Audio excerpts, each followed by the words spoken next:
Hello everyone, back at it. So this week we are going to have 3 circuit workouts. Okay, so just to explain that again, you're going to have 2 groups. Each group is going to have 4 exercises in it. Okay, so you're going to go into group 1. You're going to go through the 4 exercises 4 times. So you're going to go exercise 1, 2, 3, 4, then back up to top, 1, 2, 3, 4, back up to top, 1, 2, 3, 4, back up to top, 1, 2, 3, 4. You're going to go through it 4 times, as I said. Each exercise is 45 seconds. So it's 16 exercises per group. So do group 1, 16 exercises, then go to group 2 and do the exact same thing. Again, as I said, 45 seconds each exercise. Try and keep your rest to a minimum.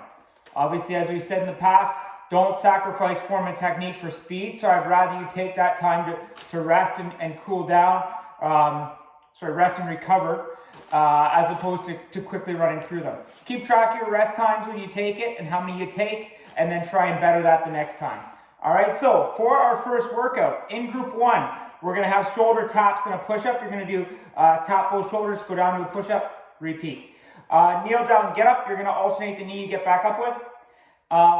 And bicycle crunch, and then side shuffle with a burpee at each end. All right, so we'll start it off. Shoulder tap with a push-up. So again, you're gonna get those hands spread out wide, right? On both sides, get them underneath your shoulders. Push through the full hand. All right, so you don't want to be pushing on the heels. You want to push through the mid-hand, through that full hand. Get those fingers locked in like you would your feet in a squat. Same idea. Get those hands underneath your shoulders. Core tight, shoulder blades back. Get into that good push-up position. Drive those elbows in slightly, create some torque.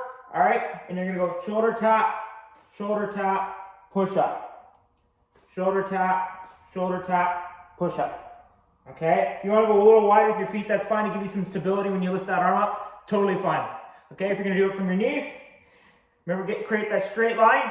You want the butts way back, don't want the hips down. Create that straight line, core tight, hands underneath your shoulders.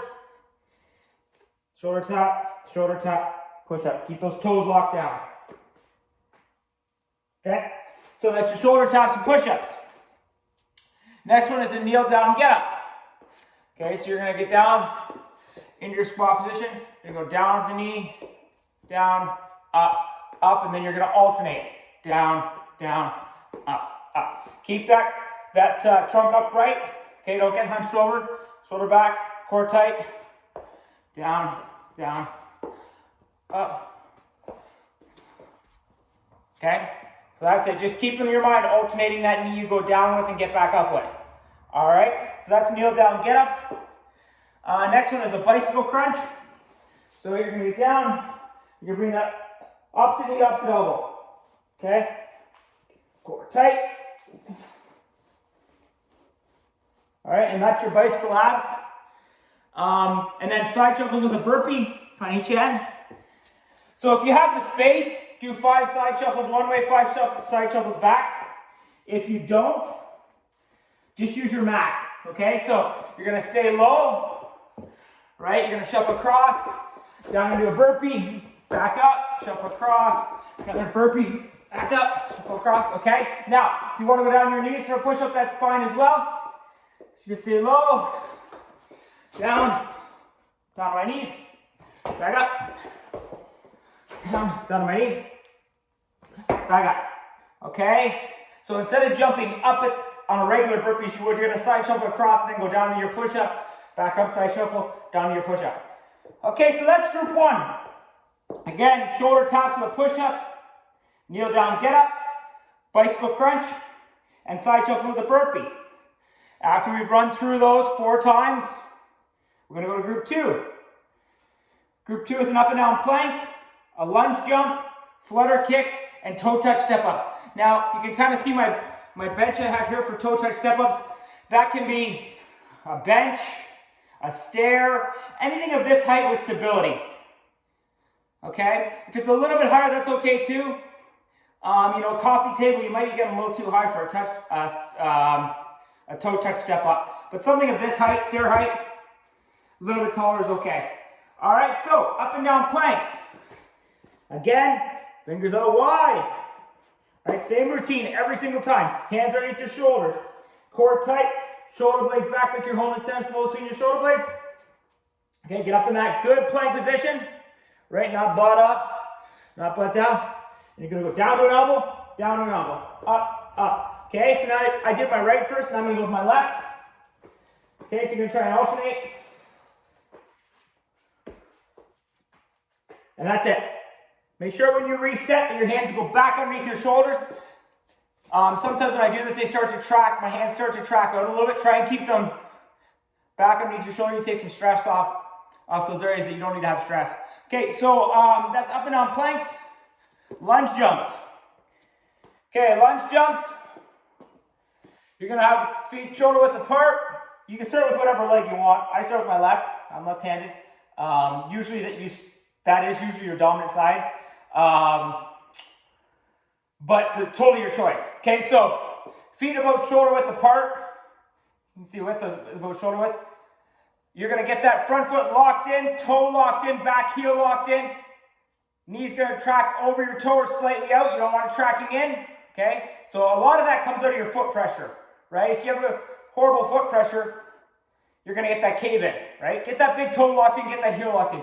So I'm gonna drive that outside arm out, and I'm gonna explode across. So, okay, catch, explode, catch, explode. So even when I'm landing, I feel my big toe lock in, my heel lock in, all right, to drive me back across, create that torque. Now, if you feel you're on your toe when you land, okay, make sure you step out a little farther. So you're striding out a little bit farther. Okay, because you want that front foot to have mid-foot pressure. Okay, you don't want it to have toe pressure, so mid-foot. All right, so use that outside arm to drive you across, catch, and go. If you cannot do that, you can literally do a step back. Step back. See how I'm still driving through? Because my goal is eventually to do a lunge jump. If I can't do it now, that's okay. I'm gonna drive, step back, drive, step back, drive. I do a little hop in between. Okay, so that's your lunge jumps. You have some alternatives there you can do. Next is a flutter kick. So, just gonna get your hands down. Flutter kick. Now, if this is too easy, you can bring your hands up. Okay, you're gonna feel that your core is gonna be tight. Okay, so it's okay.